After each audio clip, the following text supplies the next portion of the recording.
بسم الله الرحمن الرحیم. بینندگان عزیز سلام و وقت شما بخیر. من فضل کریم مخلص هستم. شما بیننده برنامه دریز هستین. در این برنامه میخوایم روی این موضوعات صحبت های داشته باشیم. عملیات طوفان الاقصی چرا و چه گونه اتفاق افتاد؟ صبر، استقامت و مقاومت مردم غزه و مجاهدین غزه در پیروزی آنان چقدر نقش داشته است و چی باعث شد که نیروهای اشغالگر تن به آتش بس با مجاهدین حماس دهد؟ امیدوارم تا پایان برنامه با ما باشید. عملیات طوفان الاقصی چرا اتفاق افتاد؟ نبرد ملت فلسطین علیه اشغالگری و استعمار روز 7 اکتبر سال 2023 آغاز نشد، بلکه قبل از این و طی 105 سال اشغالگری آغاز شد. 30 سال تحت استعمار انگلیس و 75 سال هم با اشغالگری رژیم صهیونیستی. ملت فلسطین تا سال 1918 مالکیت تمام سرزمین فلسطین را در دست داشتند. پس از سقوط فلسطین به دست استعمار انگلیس، دروازه های مهاجرت برای یهودیان به این سرزمین گشوده شد و یهودیان در تلاش برای ایجاد محیط بهتر برای صهیونیست‌ها جهت تشکیل دولت یهودی بود. از این رو اقدام به سرکوب و ظلم و جنایت در حق فلسطینیان کردند. کله چې د عثماني خلافت لمنځه تګ ته په ډیر نفاق او په ډیرو لویو دسیسو باندې چې بریتانویان یې هم شاته وو او په رأس کې ځینې مورخین وایي چې هغه یهودي په اصطلاح پالیسي جوړونکي او سیاست تغییرونکي څیرې هم شاته وي. کله چې عثماني خلافت لمنځه لاړ، زمینه دې ته برابره شوه. په وار وار د عثماني خلافت په مختلفو ادوارو کې د مختلفو خلیفګانو نه دا وغوښتل شول چې فلسطین کې موږ ته ځای راکړه، خو هغوی یهودو ته د خبر نه منله. نو کله چې د بریتانیا برلاسي په دې سیمه باندې راځي، زمینه دې ته برابرېږي چې بریتانویان خپل ځای هغه یهودانو ته، هغه څیرو ته چې په غرب کې ډیره نارامي جوړه کړې وه او ډیر پافشاري په دې باندې وه چې باید موږ دغه مقدس ځمکې ته چې خدای را سره وعده کړي موږ باید تاسو ته ویل کوي، موږ ولېږئ او دغه زمینه راته برابره کوي. زه فکر کوم بریتانویانو بالاخره دا زمینه دې ته برابره کړه چې هغه یهودي ورانکاري چې په نورو ځایونو کې وو او صهیونستان وو او خاص یو د ظلم او د تعدا او د تیری او د چاپاول او د چور فکر یې درلود، دغې سیمې ته راوستلی شول او دوی د هغې نه وروسته په مسلسل ډول باندې چې دوی د یوه همسایه په شکل باندې هلته اوسېدل شروع کړل، په دې باندې لاس پورې که چې په منظم او سیستماتیک ډول او په پلان شوي ډول باندې د فلسطینیانو ازارول، د فلسطینیانو له کاره غورځول، د فلسطینیانو د ژوند له اجتماعي سیستمه ایستلو باندې کار وشو، تر دې پورې چې بالاخره د اسرائیلو دولت اعلان شو. ملت فلسطین از تعیین حق سرنوشت خود محروم بود و گروهک های شبه نظامی صهیونیست دست به کشتارهای فجیع و نژادی زدند که منجر به کوچاندن بیش از 57% از ملت فلسطین و تخریب بیش از 500 قریه و شهرک فلسطینی و ارتکاب دهها کشتار و جنایت در حق مردم فلسطین شد. تمامی این اقدامات به منظور فراهم کردن شرایط جهت تأسیس اشغالگری رژیم صهیونیستی در سال 1948 بود و در سال 1967 نیروهای اشغالگر اسرائیلی مناطق دیگر فلسطین را نیز تحت اشغال خود قرار دادند. ولی در خلال 700 سال بیشتر از 2 ثلث فلسطین اشغال کردند. خانه های مردم را ویران کردند توسط بلدوزرها و رافعه ها و امثالش و 2 ثلث مردم فلسطین وادار به هجرت کردند، چه در داخل فلسطین و چه در مصر و سوریه و اردن و کشورهای اروپایی و امریکایی و بیشتر از هزارها انسان و بخصوص طفل و زن را آنها به شهادت رساندند. زمینهای زراعتی مردم فلسطین که اکثرا پیشه آنها کشت و زراعت بود، بالخصوص زیتونی که در قرآن کریم ذکر شده است، آنها را به آتش زدند، از او شهرهای بزرگ یهودی نشین ساختند. مسجد الاقصی که قبله اول مسلمان ها و سیوم حرمین مسلمان ها بود و را اشغال کردند، به هیچ مسلمان کمتر از سن 40 اجازه ورود به مسجد الاقصی نمی دادند. ظلمی که شاید هولاکو، چنگیزخان و امثال آنها در تاریخ نکرده باشد. ظلمی که در جنگ های اول و دوم سیوم جهانی رخ نداده، اسرائیلی ها در حق فلسطینی ها را روا داشتند و در فلسطین را انجام دادند. اسرائیل په منظم ډول باندې د فلسطینیانو په وژنه، د فلسطینیانو د ځمکې کې په پیرلو باندې، د هغوی په ازارولو باندې، د فلسطینی ځمکو په سر باندې د یهودي ښارګوټو جوړولو باندې او په همدې ډول باندې بهر ته د تګ ښې زمینې برابرولو باندې فلسطینیان بالاخره دې ته راوستل چې باید له خاورې ووځي. تر زیاته بریده پورې دوی په نسل وژنه، زهر اچولو، تعقیم کولو، د ښځو په اقامت تبولو، د ډیرو ځواکمنو انسانانو په تعذیب کې داسې تعذیبول او داسې ربړول او داسې میتودونه ورسره کارولو چې هغه اقامت ته بوځي او بیا اولاد ونه شي، دی د مردۍ نه وغورځېږي. حتی تر دې پورې پلانونه وکارېدل. حتی واړه ماشومان په قصدي ډول باندې داسې پیچکاري کړی شول، داسې زهر ورته استفاده شول چې هغوی د ښه صحت نه بې برخې کړي.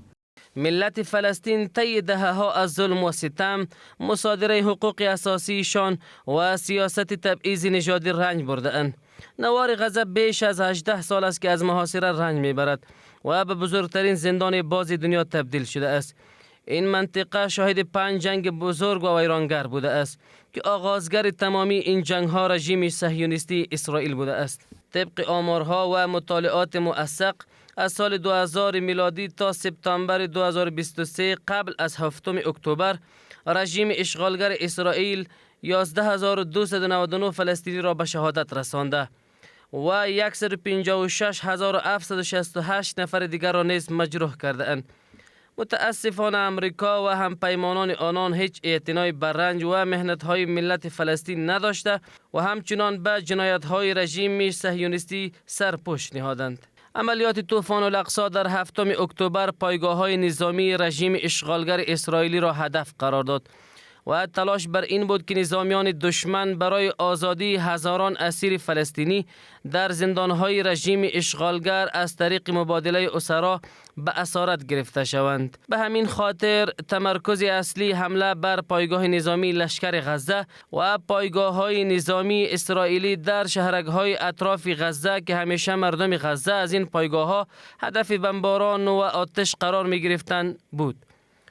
آنچه رژیم اشغالگر در مورد هدف قرار دادن غیر نظامیان اسرائیلی توسط گردانهای شهید عزالدین قسام در حمله 7 اکتبر تبلیغ و ترویج می کند دروغ و تهمت محض است.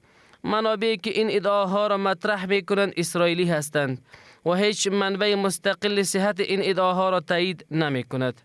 فلسطینی ها بیشتر از هزارها مسجون و محبوس داشتند و اکثریتشان زنها و طفلها شکل میداد و تشکیل میداد و خاکشان اشغال شده بود. بیت المقدس اشغال شدگی بود. جز مقاومت جهاد دیگر راهی نداشتند و بیشتر از هزارها انسان فلسطینی به خاطر دفاع از خاکش و آزادیشان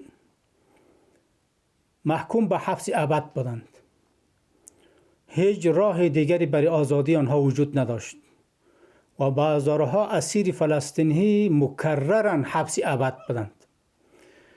بنابراین اینها مجبور شدند که طوفان اقصی را برا بیندازند تا بتوانند که آزادی خود به دست بیاورند و فرمان الله را بجا بکنند که جهاد بالایشان فرض عین بوده و جز مبارزه دیگر راه آزادی برایشان وجود نداشت. بناهن خود مکلف می دانستند مطابق آیات قرآن کریم که در راه الله جهاد بکنند، به خاطر آزادی بیت المقدس نبرد بکنند و طوفان اقصی را به راه انداختند و یقینا که یک تحول بزرگ در تاریخ فلسطین و امت اسلامی بوده و از طریق طوفان اقصی فلسطین دوباره جای خود در بین امت اسلامی گرفت و رسانه ها اولین پیامش هم در مدت 16 ماه و کمتر و زیادتر قضیه فلسطین بود.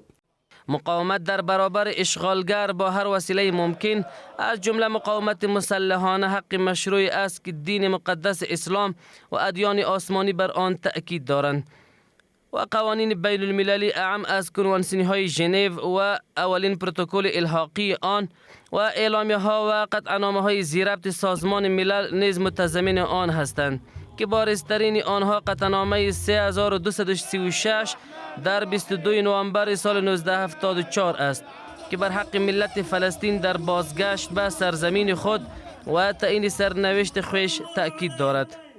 هر خرد و کوچک و طفل و زن و مرد می‌داند که جهاد فلسطین، مردم فلسطین بر حق است، چرا که در هیچ جای اینها تجاوز نکردند. غرب نمیتونه که ثابت بکنه فلسطینی ها بجز در خاک فلسطین در جای دیگری آنها مصروف ترس و رعب و ارهاب مردم ملکی چی مسلمان چی غیر مسلمان باشه.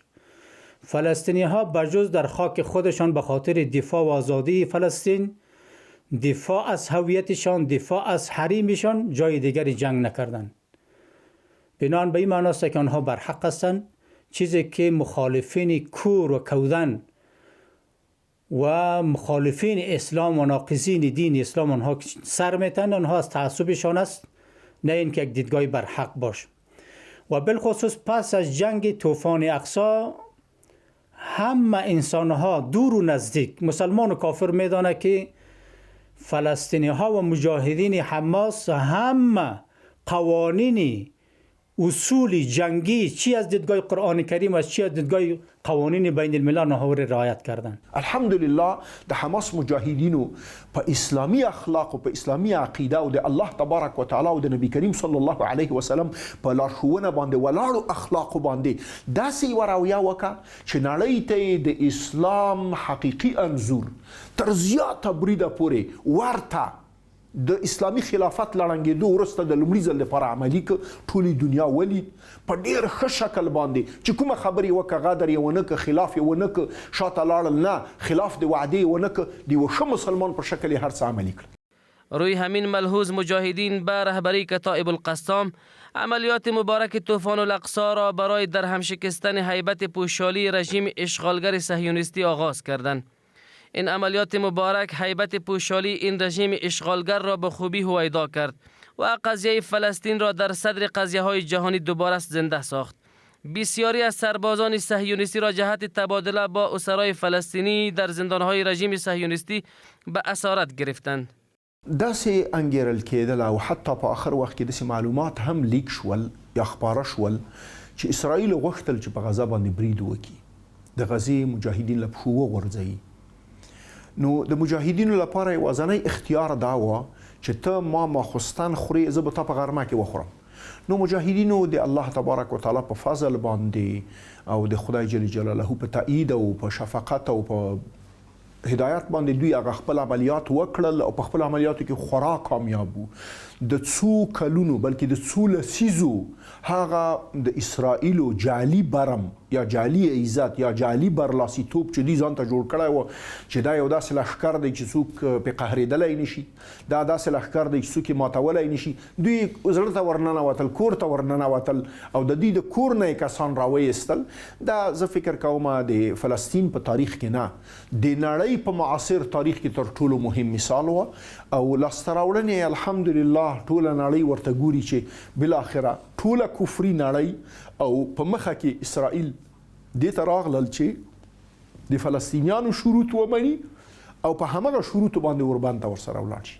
پس از عملیات طوفان الاقصی رژیم اشغالگر صهیونیستی برای به دست آوردن هیبت پوشالی از دست رفته خود از زمین، هوا و بحر بالای نوار سراسر محاصره شده غزه حمله کرد. رژیم صهیونیستی برای خود 3 هدف نظامی را تعیین نمود تا با حمله بر غزه به آن دست یابد: از بین بردن حرکت جهادی حماس، آزاد ساختن اسیران صهیونیستی از نزد کتائب القسام و اشغال کامل غزه اهداف اساسی این رژیم پوشالی بود. مجاهدین با توکل به الله منان و حمایت بی‌دریغ مردم غزه از خود مقاومت سرسختانه نشان دادند و پس از 471 روز جنگ نفسگیر اجازه ندادند این رژیم جنایتکار به اهداف خود دست یابد. اسلامی تاریخ په معاصرو صفحو کې دا لومړی ځل و چې یو ولس په داسې اندازه باندې د یو تنظیم چې هغه د دوی د ازادۍ لپاره، د دوی د دین د حفاظت لپاره، د دوی د انساني کرامت لپاره یې وینې قربانولې، دومره زیاته مینه، دومره زیاته وفا او دومره زیاته میړانه یې ورسره وکړه لکه د غزې خلکو چې وکړه. زه د غزې د خلکو د ماشوم نه تر سپینګیري له ښځې تر نره پورې ټولو ته یو خاص درناوی اوس لرم، ځکه دوی وکولای شول زموږ مړه ارمانونه، زموږ تر خاورو لاندې شوي ارمانونه په عملی شکل باندې په 2025 کې راته عملي کړي. هغه دا چې بالاخره کافر ماته خوري، بالاخره که زه هیڅ شی ونه لرم، تر هر ډول محاصره لاندې وم، نه برق ولرم، نه ډوډۍ ولرم، نه اوبه ولرم، نه دوا ولرم، نه د اوسېدو سرپناه ولرم، په دې حالت کې هم زه د خدای پاک د دین لپاره، د خپل ازادۍ لپاره او د خپل ارمانونو لپاره جنګېږم. زه فکر کوم دا هغه مثال دی چې بشر یې بل مثال وړاندې نشي کړای. این مقاومت سرسختانه مجاهدین، صبر و استقامت مردم غزه و سیاست پایدار رهبران فلسطینی که حتی با قیمت جانهایشان از اهداف خود نگذشتند، همه جهان را به حیرت انداخت. رهبرانی که حتی بیشتر از سربازانشان تشنه شهادت در راه قدس شریف بودند.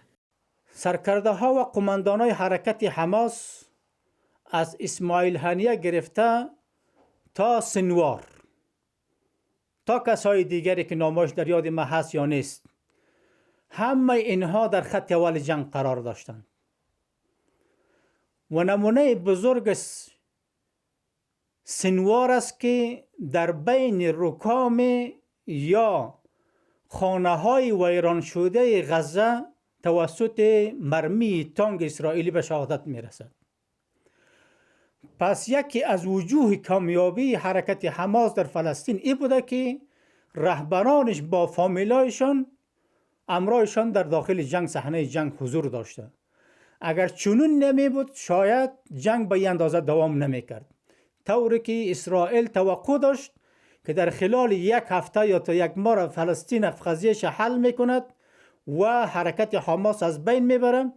خلاف توقع جهان غرب و به خصوص اسرائیل، اینها توانستند که با آخرین لحظه را مقاومت بکنند و این هم یکی از اسبابش همی بود که رهبرانشان در صفوف جنگ با خانوادهشان قرار داشت. دا نه تنها بریات زمینه برابر کړه، بلکې د رهبرانو د حضرت نبی کریم صلی الله علیه وسلم د حقیقي مدرسې او د صحابه کرامو د هغه فاتحینو هغه زوړ سنت را ژوندی که چې قماندان به په اول صفحه کې و، قماندان به په اوله برخه کې و، قماندان به په خپله جګړه رهبري کوله، قماندان به په خپله په جنګ کې ښکیل و، او تر هغه وخته پورې به چې د ده د مبارک وجود نه به مرمۍ نه وې وتلې، توره به نه ووتې، غشی به نه ووتی، بل مجاهد ته به دا نه تلل.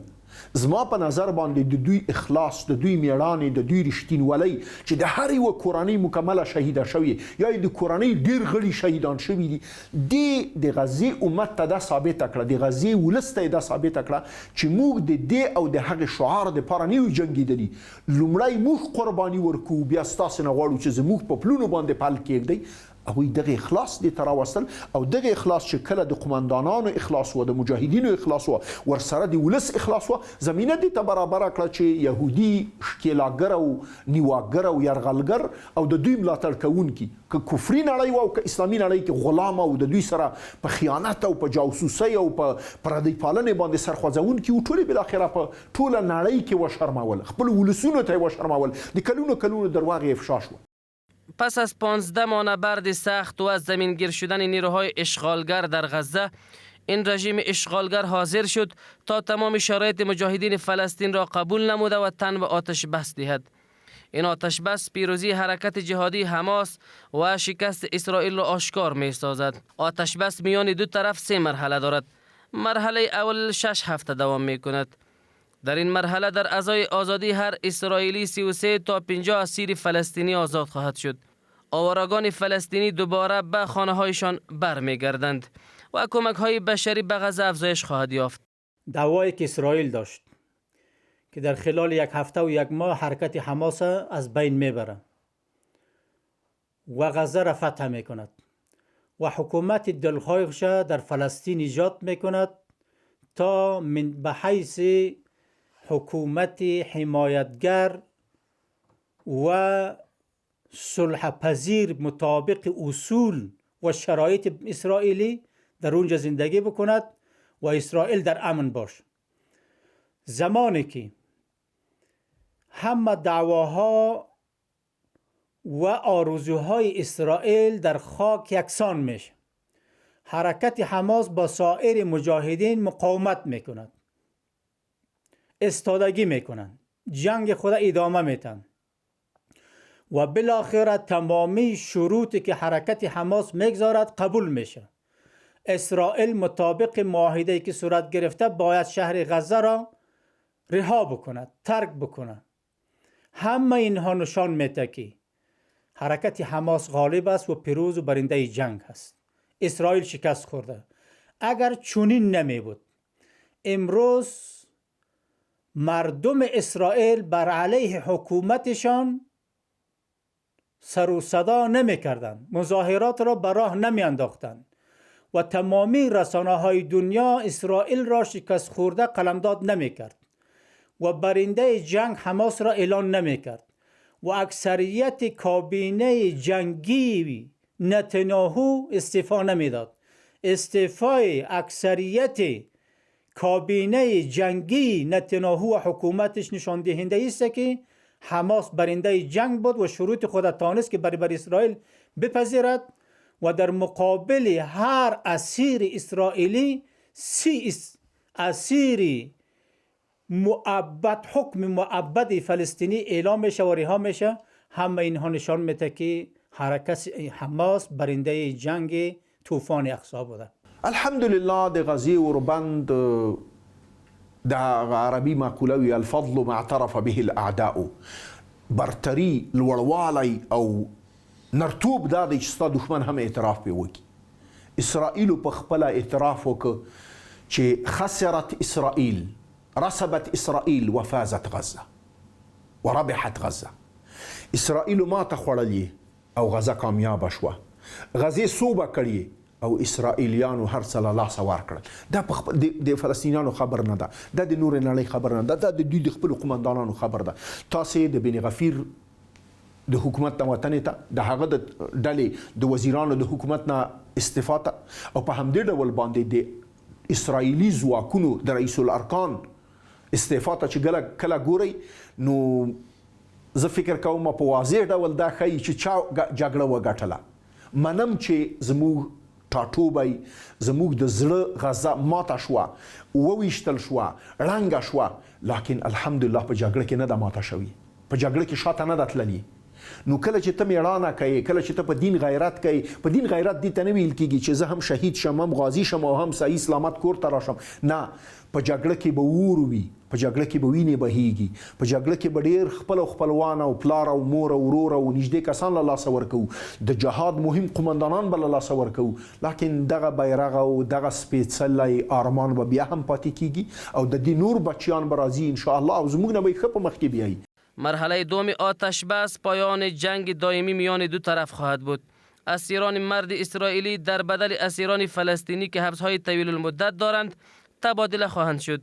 مرحله سوم و آخر آتش بس شامل بازسازی غزه است، چیزی که ممکن است بین 3 تا 5 سال طول بکشد و همچنین شامل بازگرداندن اجساد باقی مانده اسیران اسرائیلی است.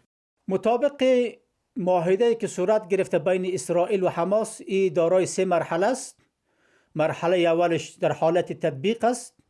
پس از 6 هفته مرحله دوم میشه که در او هم تعداد زیاد از مناطق غزه را اسرائیل ترک میکند و مرحله سوم میه که در اونجا ساختار حکومت آزاد غزه هست به دست ملت و مردم خود غزه و نهایتا ترک کردن کامل شهر غزه توسط عساکر اسرائیلی.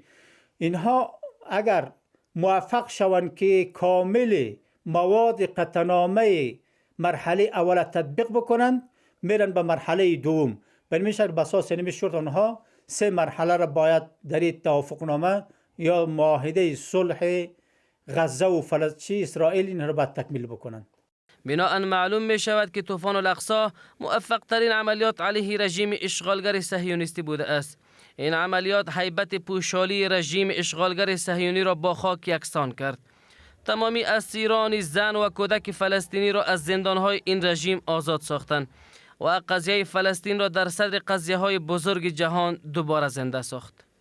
بینندگان عزیز، جهانی سپاس که تا این دم ما را همراهی کردید. این بود برنامه دریز امروز. تا برنامه دیگر شما را به خداوند یکتا میسپارم. خداوند یار و مددگارت.